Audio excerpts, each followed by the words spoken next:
साथ बोलना पड़ा थे। आओ, रामचरित मानस एक जीवन दर्शन है जो प्रत्येक मनुष्य ला जिए की कला सिखाते। जन्म लेना अलग बात है, जीना भी अलग बात है, लेकिन जिए के ढंग नहीं मालूम तो फिर ये अलग बात है।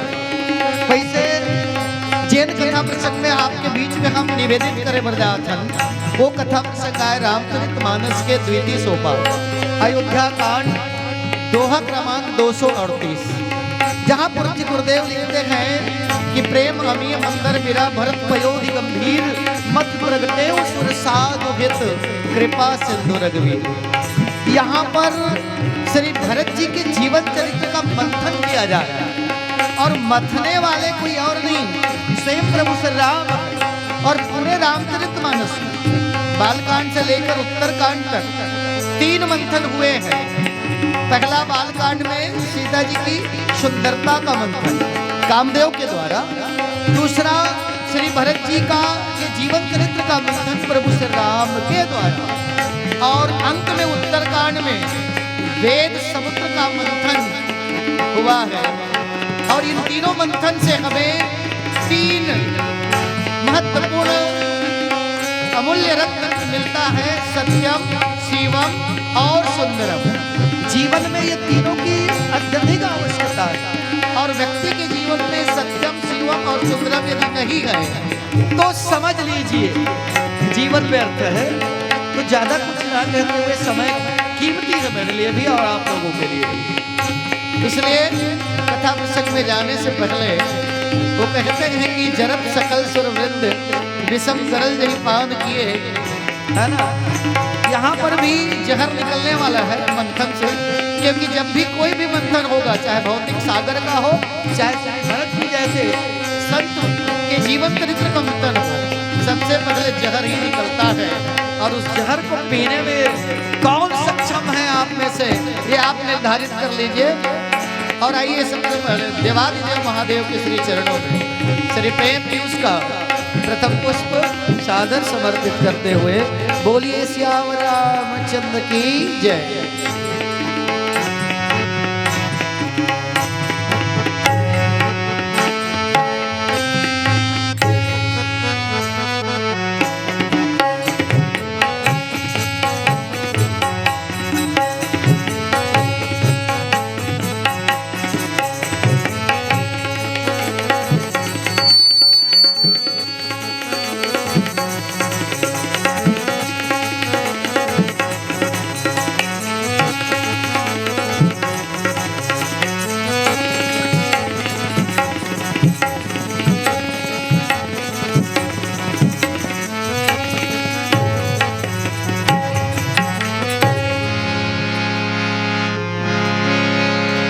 लखन सिया रामचंद्र की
नदी पार क्यों जाए, जो मिलना है यही है, जिन खोजे वही पाए।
लोकाभिरामं रणरङ्गधीरं राजीवनेत्रं रघुवंशनाथं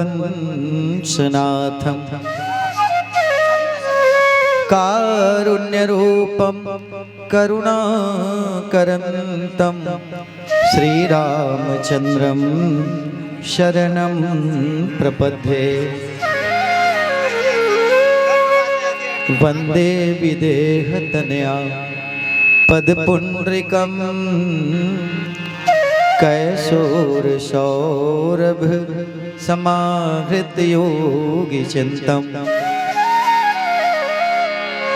हन्तुं त्रिता सन्मानिशालि परिपीत पराग पुंजम। भरत प्रिय रामचंद्र की जय, उमापति महादेव की जय, पवन सुत हनुमान की जय, सभापति तुलसीदास की जय।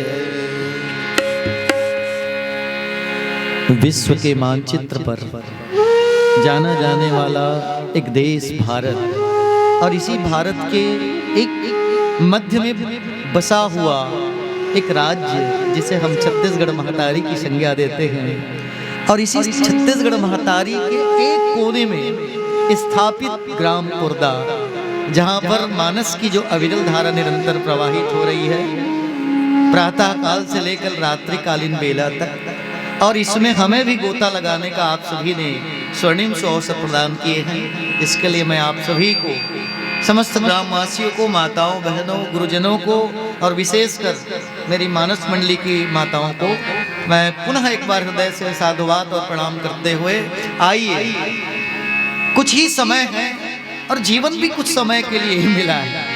ये ऐसा नहीं है कि ये मिला है तो हमेशा ऐसे ही रहेंगे, है ना।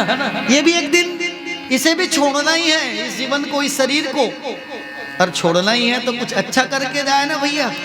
इसमें बदनामी का दाग लगा के क्यों जाए। दाग जो लागा नील का, नौमन साबुन धोए, और कोटि कर्म पर मोदिए कागा हंस न होए। हमें कौवा नहीं बनना है भैया, हंस बनना है। और वो गुणवत्ता, वो गुण धर्म, वो सत्कर्म, वो धर्माचरण यदि किसी व्यक्तित्व में कूट कूट कर यदि भरा है या परिलक्षित होता है तो वो कोई और नहीं, श्री भरत जी महाराज है। बात जब श्री भरत जी की आ जाती है तो लोग कहते हैं कि भरत जी है कौन? मूर्ति हैं, धर्म के सार हैं, और तो और इसलिए गोस्वामी जी ने सर्वप्रथम श्री भरत जी की वंदना की। वंदना प्रथम भरत के चरणा, जासु नेम व्रत जाइन वर्णा। गोस्वामी जी महाराज कहते हैं कि आज भरत जी के जीवन चरित्र का मंथन हो रहा है। महतारी हो एक निवेदन करूं, जब कोनो व्यक्ति के जीवन चरित्र ला जानना रहते ना तो बहुत ही कठिनाई के अनुभव करते हैं, क्योंकि उत्तरकांड में एक सूत्र और देते हैं काकभूषण जी महाराज गरुड़ जी से कि जाने बिन न हो ही प्रतीति। देखो बात समझे के ना, जाने बिन न हो ही प्रतीति, बिन प्रतीति प्रीत नहीं होई, और प्रीत बिना नहीं भगति दृढ़ाई, और ज्यों खगेश जल के चिकनाई। अब यहाँ पर मंथन किसका हो रहा है? बोले भरत जी के जीवन चरित्र का। मत कौन रहे? तो बोले स्वयं भगवान जगत नियंता जी से अखंड ज्ञान की संज्ञा दी गई है।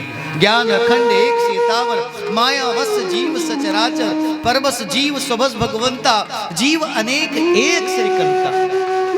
ज्ञान के द्वारा धर्म के सार भरत जी के जीवन चरित्र का मंथन होता है। गोस्वामी जी ने लिखा, प्रेम अमी मंदर विरा भरत पयोधि गंभीर, मत प्रगटेव सुर साधु हित कृपा सिंधु रघुवीर। भगवान राम ने जैसे भौतिक सागर का मंथन किया गया देव और दानवों ने मिलकर अमृत पाने के लिए, तो वासुकी नांग ला रस्सी बनईस, मदराचल पर्वत ला मथानी बनईस, है ना। और नीचे में स्वयं भगवान विष्णु कच्छप का रूप धारण करते हैं और मंदराचल पर्वत के नीचे में बैठ जाते हैं। उनके पीठ पर मंदराचल को रख करके मंथन किया गया। तो अमृत निकलने से पहले याद रखिएगा संतजन, हमेशा विष ही निकलता है। श्री भरत जी के चरित्र का जब भगवान राम ने 14 वर्ष के समय अवधि को मथानी बना करके जब मंथन करते हैं तो सबसे पहले जहर ही निकलता है। और वो जहर कौन सा है मेरी माताओं? भाई 14 रत्न निकली, सोखर पहली जहर निकली, अमृत निकली, देवदानों मन मथी समुद्र लता। तो गोस्वामी जी महाराज की इसकी इस संसार को हलाहल विष से बचाने के लिए भगवान शिव ने उस हलाहल जहर को पीकर नीलकंठ हो गए। जरत सकल सुरवृंद विषम गरल जी पान किए, जही न भजसी मतिमंद को कृपाल शंकर सरिस। लेकिन यहाँ पर जब अपयश का जहर निकलता है, श्री भरत जी के जीवन चरित्र का जब मंथन हुआ भगवान के द्वारा, तो सबसे पहले अपयश का जहर निकलता है। और उस अपयश के जहर को सर्वप्रथम महाराज दशरथ के सामने लाया गया। बोले आप चक्रवर्ती हैं महाराज, आप इस राज्य के मुखिया हैं, हम चाहते हैं कि इस अपयश के जहर को आप स्वीकार कर लीजिए। महाराज दशरथ को लगने लगा कि मैं जीवन भर सत्य के लिए, मेरे पूर्वज प्राणों का परित्याग करते आए हैं, तो मैं कैसे अपयश का पात्र बन सकता हूँ या अपयश को अपने जीवन में ले सकता हूँ। इसलिए उन्होंने नकार दिया।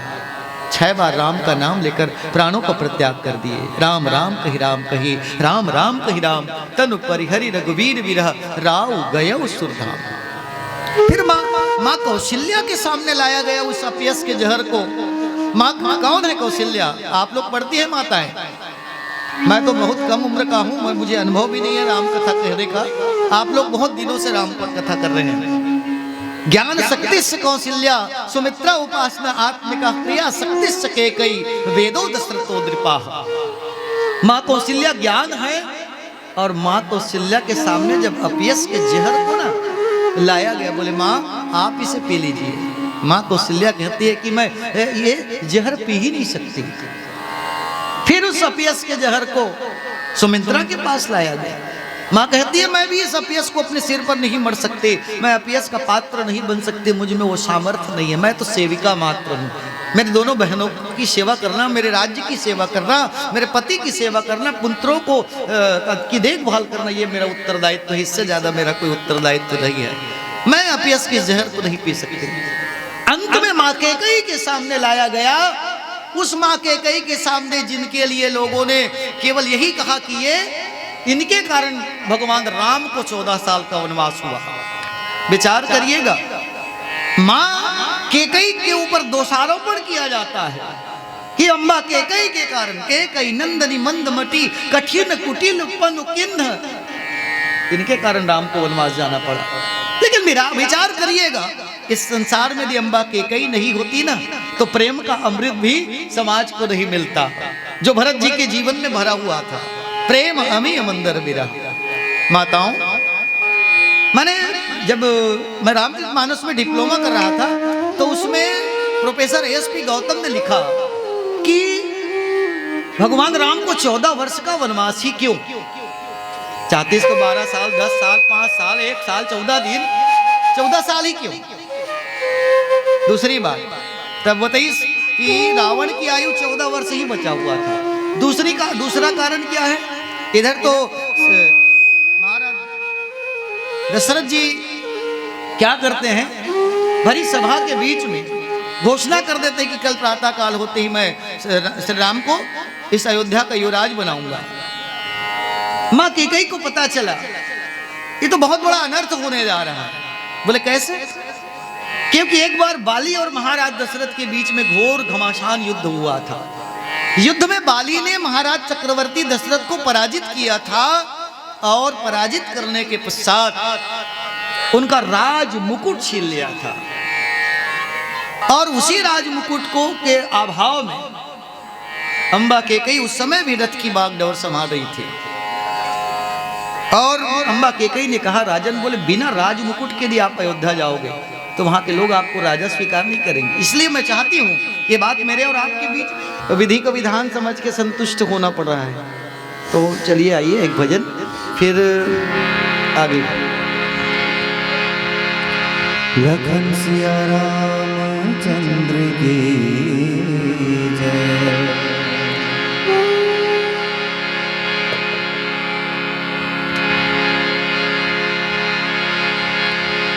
प्रभु जी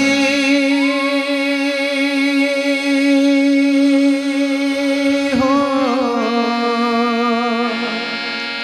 प्रभु जी, प्रभु जी, प्रभु जी।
तुम स्वामी हम दासा प्रभु जी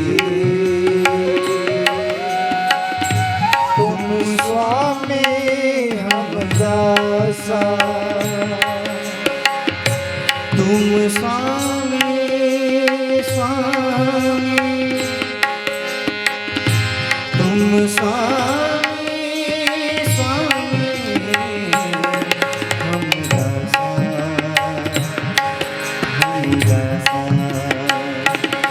तुम स्वामी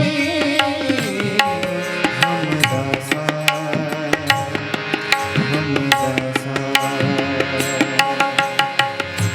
ऐसी भक्ति करे रे दासा ऐसी भक्ति करे रे दासा प्रभु जी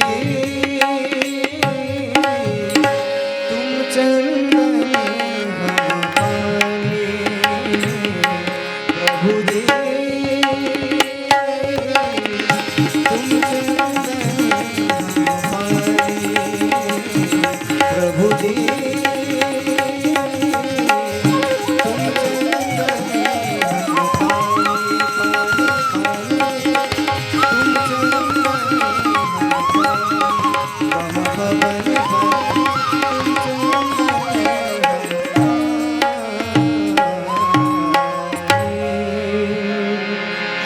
लखन सिया राम चंद्र की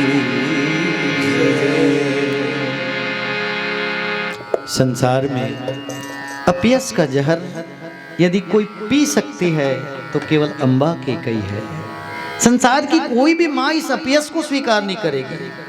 है कोई ऐसी माँ जो बदनामी को बेवजह अपने जीवन में स्वीकार करे? धन्य हो माँ। आज कई लोग ये भी मानसिकता बना के रखे हैं कि कैकई नाम का करो मत रख। अरे कैकई क्या है ये पहले समझिए। माँ कैकई का दो रूप परिलक्षित होता है रामचरितमानस में, एक वंदनीय का और एक निंदनीय पक्ष। वंदनीय पक्ष कब परिलक्षित होता है? जब भगवान राम से पूछा गया कि क्या आप भी अपनी माँ को दोषी मानते हैं? तो भगवान राम ने कहा दोष देई जननी जड़ते जय गुरु साधु सभा नहीं सही। तो क्या भरत जी जैसे संत जो अपनी खुद की माँ को दोषी मानते हैं, कड़वे शब्दों का प्रयोग करते हैं, पापनि सबई भांति कुलनासा जौ पै कुरुचि रही अति तोही जन्मत कारण मारे मोही वर मांगत मन भयो न पीरा गले न जीभ मुख पड़े न कीड़ा। विचार करिएगा, माँ कैकई इसलिए 14 वर्ष के लिए राम को वन में भेजती है क्योंकि बाली ने महाराज दशरथ के राज मुकुट को छीन लिया था। इधर महाराज दशरथ ने ये तय कर लिया कि सुबह होते ही मैं राम को युवराज घोष बनाऊंगा। अरे भाई वो राज मुकुट जो पीढ़ी दर पीढ़ी एक दूसरे के सिर में सुशोभित होता थे वही नहीं है तो कैसे राजा बनी? माँ कैकई और महाराज दशरथ जानते थे। पता चला कि नहीं, बोले अब मुझे कुरूपता को स्वीकार करना ही पड़ेगा। कोप भवन में चली जाती है और ये सारा लगता है कि ये षड्यंत्र हो रहा है। षड्यंत्र नहीं है, ये तो पहले से ही समझौता हो गया था माँ कैकई और भगवान राम के बीच में। सरयू के तट पर गेंद खेल रहे थे भगवान राम बाल्य अवस्था में। माँ बुलाने के लिए जाती है पुत्र के, चलो भोजन कर लो, तुम्हारे पिताजी भोजन करने बैठ गए। भगवान राम दौड़ कर आते हैं, माँ के हृदय से लग जाते हैं, दोनों आंखों को ऐसे जैसे आज भी हमारे व्यवहारिक जीवन में एक अबोध बच्चा दौड़ के अपने माँ के गले से लग जाता है, आंखें बंद करने लगता है, उनसे प्रेम करने लगता है। वैसे ही भगवान राम आ जाते हैं कैकई की गोद में। कहा पुत्र क्या चाहिए तुम्हें? कोई तकलीफ है? किसी वस्तु की कमी है जो मेरी आंखें बंद कर रहे हो? नहीं माँ, बोले मुझे आपकी कृपा से कोई कमी नहीं है, ना कोई दुख नहीं है। जिसकी आप जैसी जननी हो, अम्बा कैकई जैसी जिनकी माँ हो, उन्हें कष्ट कैसे हो सकता है? तो बोले पुत्र क्या चाहिए? माँ बोले मुझे 2 वचन दीजिए, 2 वचन दीजिए, 2 वचन दीजिए कि जैसे ही मेरे पिता मुझे युवराज बनाना चाहेंगे उस समय आप मुझे वनवास भेज देना, और दूसरा मेरे स्थान पर भरत जी को अयोध्या का युवराज बना देना। बस 2 वरदान चाहिए मुझे। माँ कैकेयी उस समय मूर्छित होकर गिर जाती है। पुत्र बोले भले ही अयोध्या का राज पद भरत को दे सकते हो, लेकिन मैं तुम्हें अपने जीवन से, अपने हृदय से अलग नहीं कर सकती। ये है माँ कैकेयी, ये वंदनीय है माँ कैकेयी। लेकिन संसार के लोग आज अम्बा कैकेयी को दोषी मानते हैं। दूसरी बात, भगवान राम ने बाली का वध किया, मारा बाली राम तब हृदय मांझ सरतानी। बाली मरण सैया में पड़ा है, तीर लगा हुआ है, पूछने लगा, बोले मैं बैरी सुग्रीव वही प्यारा अवगुण कवर नाथ वही मारा। बहुत सारे दोष गिनाए भगवान, अनुज बधु भगनी सुतनारी, सुन सठिए कन्या समचारी, तिन्हीं कुदृष्ट विलोक जोई, ताके बधे कछु आप लोग। बोले ये ज्ञान विवेक की बातें तो देव और मनुष्य में होता है, मैं तो पशु हूँ, मुझ पर भी आपने दया नहीं की। कहा कि जब तुम अपने आप को पशु मान रहे हो तो मैं एक क्षत्रिय हूँ, और क्षत्रिय का एक धर्म है पशु का शिकार करना। मैंने देखा कि सबल पशु निर्बल पशु को मार रहा था, तो मैंने निर्बल पशु की रक्षा करने के लिए तुम्हें मार दिया, मेरा कोई दोष नहीं है। बाली ने फिर पूछा, प्रभु कोई तो कारण है मुझे मारने का। हाँ, कारण आप किसी के ऊपर शस्त्र का प्रहार नहीं करते हैं, कोई ना कोई कारण होगा। भगवान राम ने कहा कि मेरे पिता का राज मुकुट कहाँ है, जो सूर्यवंशियों के सिर पर सुशोभित होते आ रहा है, वो राज मुकुट आपने छीन ली थी मेरे पिताजी से, वो राज मुकुट कहाँ है? इसी के कारण मैंने आपका वध किया। किथे क्या बताऊं, भगवान छीने तो रहे हो, लेकिन वो बाली रावण चोरा के ले गए थे। 6 महीना में वो कैद में रखे रहो। कद को आदमी की मानसिकता इसने 6 महीना ले इसे खखौरी में रखे रही से, तो ये बहुत बड़ी गलत बात है, बहुत मतलब अनर्थ की बात है। काख का अर्थ होता है बगल नहीं होता है, काख का अर्थ होता है संस्कृत में कच्छ, और कच्छ का अर्थ होता है कमरा। तो कजल का खाना में कमरा नहीं रीस हुई, कमरे में 6 महीने तक रावण को बंदी बना के रखा था। कौन? बाली। और वही बाली क्या करता है, एक दिन पता चली, वही रावण एक दिन पता चली सुनसान है, देखिस भाग गए, और भागिस वो राजमुकुट ले चोरा के ले गए, है ना। जानत्री से 10 ठन सिर है, एक 8 ठन में खप ही। ये प्रलोभन है, यही लोभ की पराकाष्ठा है। मानस प्रेमी संतजन, और आज मरते मरते बाली ने कहा कि प्रभु जो कार्य मैं नहीं कर सका, या मैंने जो अपराध किया है, उस अपराध का प्रायश्चित मेरा पुत्र अंगद करेगा। यह तनय मम विनय बलसम कल्याण प्रद प्रभु लीजिए। वही अंगद है जो रावण की भरी सभा में चुनौती देता है, जो मम चरण सकस सटटारी फिरे राम सीता मैं हारी। सभी उठाने लगते उनके पैर को, लेकिन कोई तिल भर भी हटा नहीं पाए। जैसे धनुष को राजा भूप सहज दसे कई बार लगे उठावन टरे नटारा, वैसे उनके पैर को तिल भर भी नहीं हटा पाए। अंत में रावण स्वयं उठकर आया, और जैसे ही अंगद के पैरों में झुकने का प्रयास करते हैं, अंगद जी पैर पीछे खींच लेते हैं। अब कोनो झुका था ना, उठके बेरन कोनो पाँव खींच ली तो वो मूड भसरा गिरी कि नहीं गिरेगा, है 10 मूड के बाहर गिरी, 4 ठन मुकुट गिर गए। अंगद जी महाराज तुरंत वो 4 मुकुट उठा के भगवान के चरण ढाल फेंक दिए।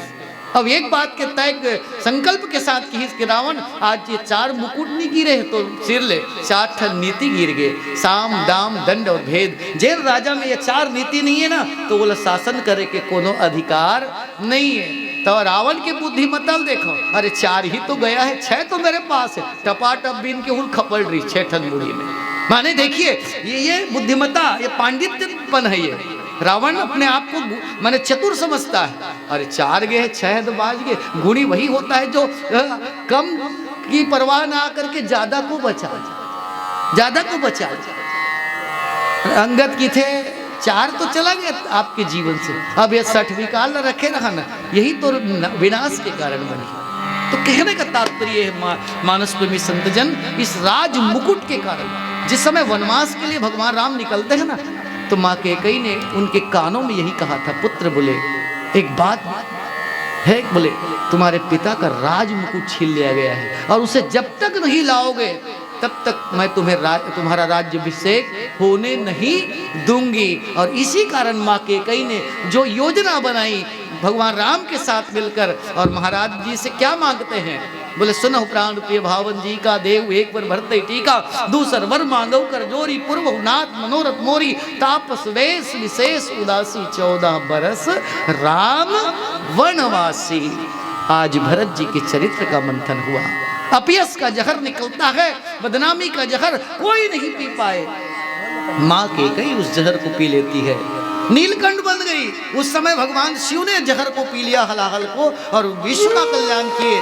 लेकिन यहाँ पर अपयश के जहर को माँ कैकेयी ने स्वीकार करके सारी अयोध्या कौन कहे समग्र संसार का हित कर दिया। क्योंकि राम राज्य की परिकल्पना का को साकार रूप देने में यदि किसी की अहम भूमिका है तो माँ कैकेयी की भूमिका है। लेकिन भरत जी को लगता है कि मेरी माँ दोषी है। ये तो प्रेम है ना, प्रेम का अमृत। जब कभी भी मंथन होगा ना, समुद्र का मंथन हुआ तो अमृत निकला, भरत जी के जीवन चरित्र का मंथन हुआ तो यहाँ से प्रेम का अमृत निकल रहा है।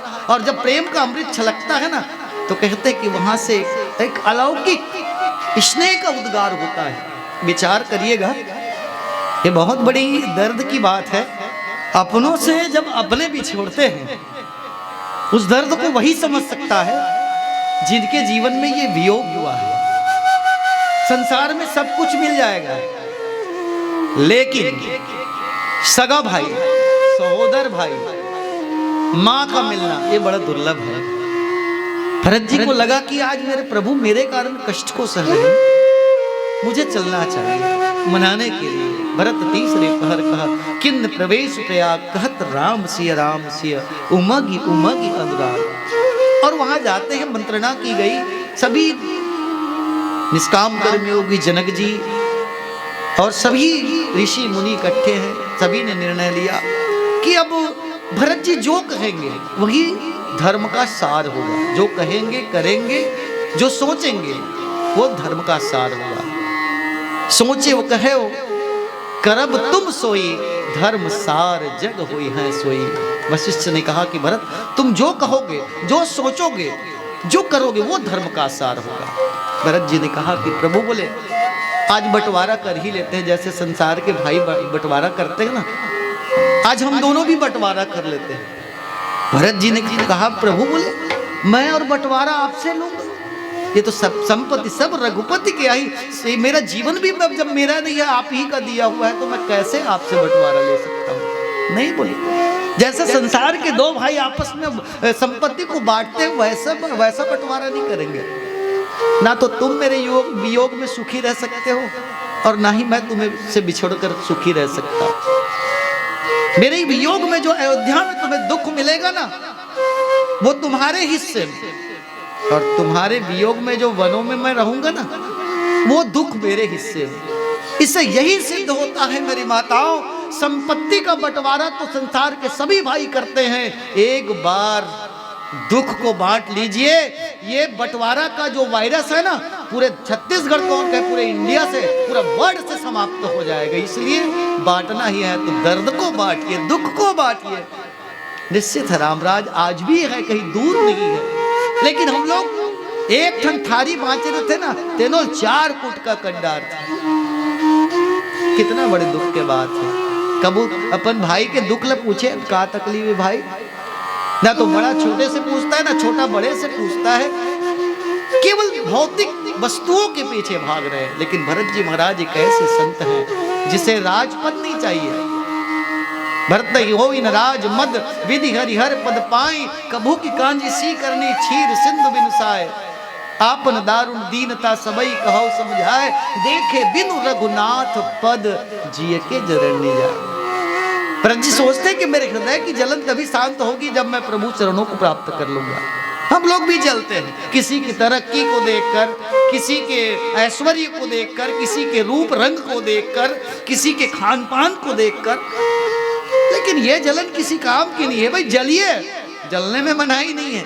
ये हरी रंग की बल्ब भी जल रही है, स्वयं तो जल रही है तकलीफों को सहन करके, लेकिन आपको और हमें प्रकाश दे रही है। एक दीपक भी जल रहा है सामने, देख लीजिए मानस यज्ञ के सामने, वो भी जल रही है, स्वयं कष्ट सहन करके जल रही है, लेकिन पूरी दुनिया को प्रकाश दे रही है। यदि ऐसी जलन आ जाए ना, स्वयं को जलाकर दूसरों को प्रकाश देने की यदि जलन आ जाए, तो मैं दावे के साथ कहता हूं कि ये रामचरितमानस का पढ़ना सार्थक हो जाएगा। आज तो लोग इसे मजाक बना के रख लिए हैं, हल्के में ले रहे हैं। और काला बतावे मुर्ददा हो, छठी छेवारी रामायण में ना वो मूड़ी में कूद गई का है, घर वाले रामायणों वाले मन देखे री बेगा ऐसे कोचका थे, देखे री बे बहुत बजाएगा है भाई, हाथ हाथ पूर्जा पूर्जा हिल गए, देखे रही बे। रामायण वाले मन घलो घर वाले तो के पेटी लाए रहे थे, देखकर कोई गिनती नहीं रहा है। इससे बड़ी विकृति और क्या हो सकता है। आज समय 28-30 साल से मैं रामचरितमानस से जुड़ा हुआ हूँ। उस समय में जब साइकिल में हम लोग जाया करते थे, मैं ये छोटेपुर तक मंडली में चलत रहे होगा कुछ दिन ले, ये भैया मन वो सिलतरा वाले वो मन बुलाए मोला कभू कभू, तो साइकिल में जावन वो बांध के पेटी तबला तो टेंट वेंट इतनी साज सज्जा कहाँ रहा है, कहीं नहीं रहा। तो वो जैसे भी रहा है मैंने रामायण पढ़ना है, सदाबहारी नाम कोनो मेरा 9 रुपया, कोनो रुपया 7 रुपया, कोनो मेरा 20-25 बहुत हो जाएगा। इस समय से हम लोग रामायण पढ़ते, उस समय सात्विकता थी। आज लिखा रहता है कौशल्या भंडार, वहां देखो तो ऐसे सेलिब्रेटर होता है। जग का भोजन बनैया वो जो मने बढ़िया काम करे थे और आजू बाजू तेनो अपन, तो हम ये धर्म की आड़ में ऐसा क्यों करते हैं? मेरा प्रश्न है, हम केवल मैं अपने आप से प्रश्न कर रहा हूँ, किसी और से नहीं। कौशल्या भंडार है मतलब वो कौशल्या भंडार है, वहां कोई दुर्गुण दिखाई नहीं देना चाहिए, शराबी तो बिल्कुल दिखाई नहीं देना चाहिए, तब ये मानस यज्ञ सफल होगा। कई जगह देखे ला मिलते, मैं 2-4 जन मन संचालक ला तक देखे, जाड़ ज्यादा बढ़ते ना तो वो रही रही के जैसे ही मंडली बैठे ठोकी नावत हो, वो कहाँ जाते का करके आते, अब ऐसे बैठे जनो मनो बकला भगत का, और चढ़ गया उनका राम रस, कुछ निर्णायक, कुछ उद्घोषक और बहुत सारे मंडलियों के लोग। बैनर लगा है अमुक मानस मंडली राजनांदगांव की गरियाबंद की राजीव, और वो खड़ी कहाँ है? दारू भट्टी के सामने खड़ी है। क्या ऐसे में राम राज्य आएगा? ऐसे में हम हिंदू राष्ट्र का निर्माण कर पाएंगे? हिंदू राष्ट्र का निर्माण करने के लिए हमारे भीतर वो फीलिंग्स होनी चाहिए, वो संवेदना होनी चाहिए, तब कहीं जाकर के ये मंथन जो है सार्थक होगा। ये मंथन शिव तत्व का मंथन है, भरत जी के चरित्र का मंथन। इससे पहले देवी सीता की सुंदरता का मंथन हुआ है। सुंदरता कहो सुंदर करही, छवि गृह दीप सिखा जनु परही, सब उपमा कवि रहे जुठारी, कही पट्टरौ विदेह कुमारी। और अंत में उत्तरकांड में वेद समुद्र का मंथन हुआ है। ब्रह्म पयो निधि मंदर, ज्ञान संत सुर आही, कथा सुधा मथिकारी है, तो भगति मधुरता आही। जीवन में सत्य जितना आवश्यक है उतना सुंदरता भी आवश्यक है। अब सुंदरता के बात करूँ ना महतारी हो तो थोड़ा कड़वाहट लग जी आप मल्ला, जतकापन पुट्टी नहीं हो ना उतकापन चेहरा में होते। कैसे दीदी हो? ऐसे पुट्टी हो रहा है। अरे जिनकी रचना इतनी सुंदर, माने ऊपर वाले ऊपर भरोसा नहीं है ना, खुद के ऊपर कॉन्फिडेंस नहीं है।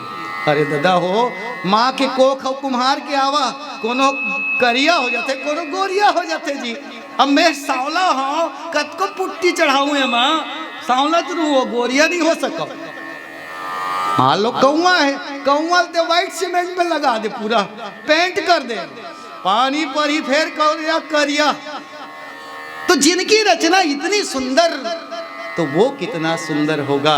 अरे उनके ऊपर विश्वास होनी चाहिए। मैं निवेदन कर दूं, हमें बनाने की आवश्यकता नहीं है, हमारा जीवन तो बना बुनाया है। जिसे बदलना चाहिए वो बदले। हम अपने आत्म संयम पर बरकरार रहें, खान पान रहन सहन आचार विचार इनमें बदलाव लाए। किसी ने कहा गगन बदल गया, अरे किसी ने कहा गगन बदल गया, लेकिन किसी ने कहा ये चमन बदल गया। लेकिन एक संत ने कहा ना तो ये गगन बदला है, ना तो ये चमन बदला है, मुर्दा तो वही का वही है, सिर्फ ये कफन बदला हुआ है, सिर्फ ये कफन बदला हुआ है। इसलिए बदलाव हमारे व्यवहार में, हमारे मन और विचार में होनी चाहिए, तब ये रामचरितमानस सार्थक हो पाएगा। ये एक सीख देती है हमारी। रही बात संगीत की, आज तो ऐसे हो गए कि वो का गाथे का बजाथे, पेटी और तबला वड़ के हो गए, और वो चिकारा ले जबाना मुहुरी से, तो वो समय ये बैठ के तक नहीं बजा सके, बोले बांध के बजावे खड़ी साज। ये गांव हाँ कला साधक के गाँव है, तो चरणदास चोर के नाच पार्टी यहीं से संचालित होती है ना, वो यादव गुरु जी नाम ला मैं भूला था, ओखर नाच हमर गाँव होए गोस्वामी जी दो चार बार। मदन दाऊ के लड़का इस सरपंच के, तब वो नाच में देखे रहे वहाँ, मतलब मैं उस समय 8-9 साल के रहे हूँ, मुझे पक्का याद है। तो ऐसे ऐसे कला साधकों की भूमि है ये पुरदा और ये आसपास। तो हम कला के प्रति जो संवेदना है उनको भी समझने का प्रयास करें। गांव गांव में अद्वितीय प्रतिभा छिपा हुआ है। अब अभी एक ठंडा दौर चला था, स्थानीय मंडली में एंट्री नहीं मिला, यहू दुख के बात है गा। माने हरे भाई अथे गिरे परे हो गई स्थानीय मंडली, माने बोला अधिकार नहीं है रामायण पढ़े, नहीं वो कम से कम वहां से लाओ 200-300 किलोमीटर से। हेमन का रामायण पढ़ी तीर वाले मतलब है, हेमन भात दार खाए बराही जी, रामायण तो पढ़ नहीं सके। ये संकीर्ण मानसिकता को भी दूर करना है। मैं इसलिए ये बातें कर रहा हूं क्योंकि मैं अभी इसमें रामचरितमानस में अभी पीएचडी की तैयारी कर, मैं डिप्लोमा कर लिया हूँ रामचरितमानस में 2023 में, और यूके के अंतर्गत मुझे अंतर्राष्ट्रीय मानस रत्न का सम्मान आप सबके आशीर्वाद से मिला है। इसलिए मैं चाहता हूँ अब अभी वर्तमान में जो बच्चे 12वीं के बाद यदि इसमें डिग्री लेना चाहे रामचरितमानस में और श्रीमद् भगवत गीता में, तो वो आप पढ़ाई कर सकते हैं। 1 वर्षीय डिप्लोमा है, उसके बाद आगे की और डिग्री और बहुत सारी पढ़ाई की जा सकती है। ये मेरा निवेदन है। अब नहीं करेंगे तो क्या मिलेगा भैया, बस वही है, मुख में राम बगल में छुरी, भक्ति करे पर नियत बुरी, है ना। सुबह देखो तो बढ़िया श्री शिवाय नमस्तुभ्यम, और शाम को देखो तो वो ऐसे गलियों में लड़खड़ाते हुए। तो ये नहीं होना चाहिए। धर्म पर जब टिके हैं तो धर्म के अनुकूल बनने का प्रयास करें। यदि हम धर्म को लेके चल रहे हैं, आत्मसम्मान को लेके चल रहे हैं, ये हमारी गरिमा है, ये हमारी धरोहर है। एक तो ऊपर से भी विधर्मियों का पाखंडवाद, जिसके कारण धर्म ग्रंथ विलुप्त हो रहे हैं। हरित भूमि तृण संकुल समझ परे नहीं पंथ, लुप्त हुई सदग्रंथ, लुप्त हुई सदग्रंथ। जीवन में ना तो माँ कैकेयी मिल सकती है, न भरत जैसा भाई, न श्री राम जैसा बड़ा भाई। ये जीने के लिए है ये आदर्श, हम भी जीने का प्रयास करें। इसमें जितना हम अपने आप को जोड़ेंगे ना, उतना ही नयापन आएगा। आज से 30 साल पहले मैं दाने दाने के लिए मुहताज था। मैं अपनी स्थिति बता रहा हूँ, जब से इनकी सेवा में हूँ, शरण में आया हूँ ना, पता नहीं आज पहली बार मोर पैसा गवाई से वो ID कार्ड में कोनो जन्म में कुछ पाप कर रहे हो दाई दादा हो, है ना, ढूढ़ा में गिर गएगा। और मोर आधार कार्ड, पैन कार्ड, मोर कॉलेज के ID वगैरह सब रही से। अब मैं खा बताऊँ, अब ये मोरे दुर्भाग्य, बहुत पछतावा हो थे। पैसा भले नहीं अखरत है, लेकिन वो कुछ डॉक्यूमेंट्स बहुत ज़्यादा रही से वो गिर गए। तो खैर ये छोड़ो ये बात ला। रामचरितमानस है एक पूर्ण जीवन दर्शन है, और संगीत एक साधना है। ये साधना के रूप में देखो, आज ये कान थोड़ा संगीत ना करके थोड़ा सुरीला और मन और हृदय ल छुए ऐसे संगीत, जिन कबीर, सूर, तुलसी, मीरा एक भजन ल परोसे जाए, तो निश्चित है फिर से वो पुराना दिन वापस आई। नहीं तो सब नंदावत जाते धीरे धीरे। हम अपन संस्कृति ला फिर वापस लाए के प्रयास करबो। और आओ आपसे एक भजन के साथ निवेदन है कि हम विदा लेबो। काबर कि हम सुबह से निकले हैं और खैरागढ़ फिर छोड़ने लगी। मोर एक मंच बिगड़े है, 1:30 से 1:45 बजे वहाँ डूड़ा के मंच शुरू हुई साहब। ये वजह से असुविधा है सब उधर है। बोलिए लखन श्री रामचंद्र की जय जय।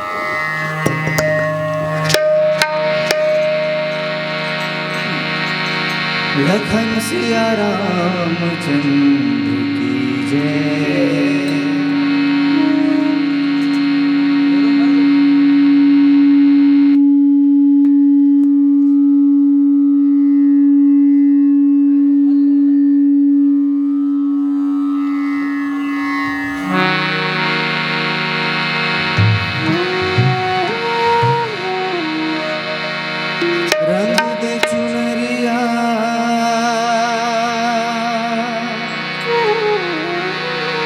रंग दे चुनरिया,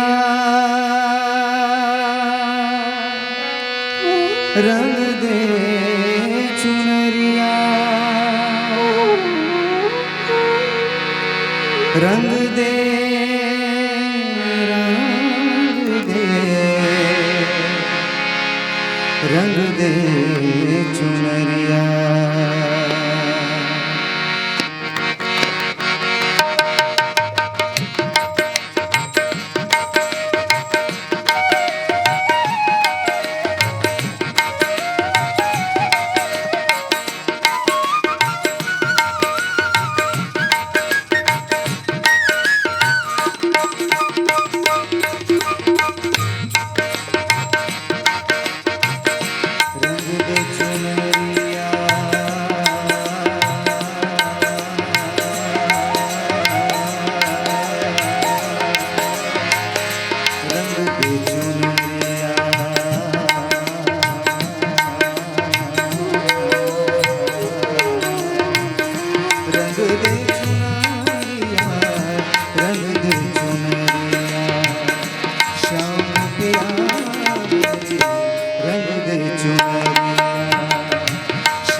लाल नारंगाओं में हरी नारंगाओं,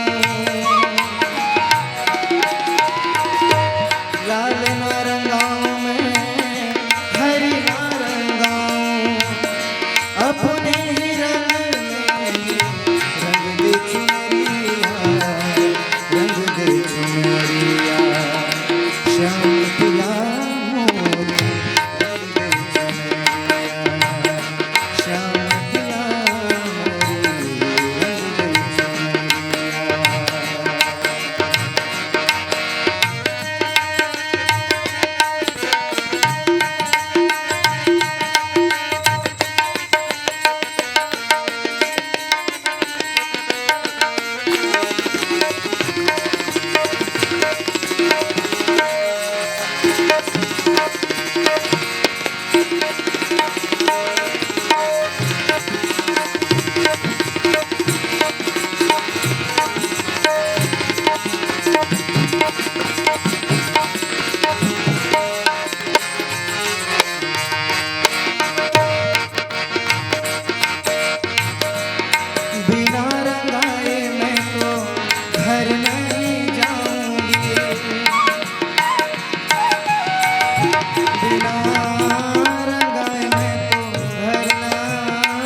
मीरा के प्रभु गिरधारी नागर,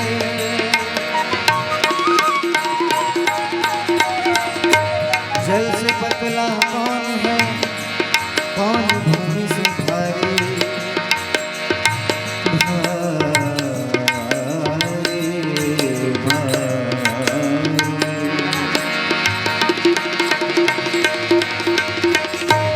जल से पतला कौन है, कौन भूमि से भारी, कौन अगन से तेज है, कौन काजल से कारी। जल से पतला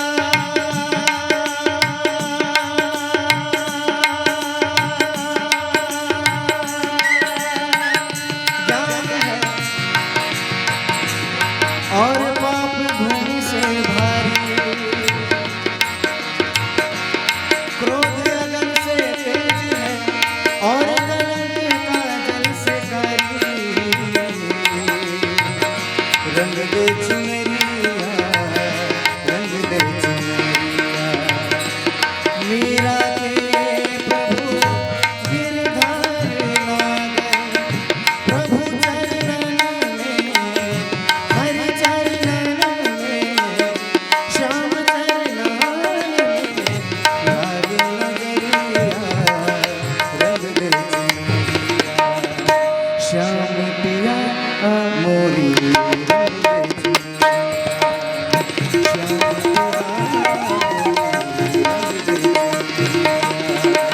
श्याम पिया रंग दे चुनरिया, रंग दे चुनरिया, रंग दे चुनरिया, रंग दे चुनरिया, रंग दे चुनरिया, रंग दे चुनरिया, रंग दे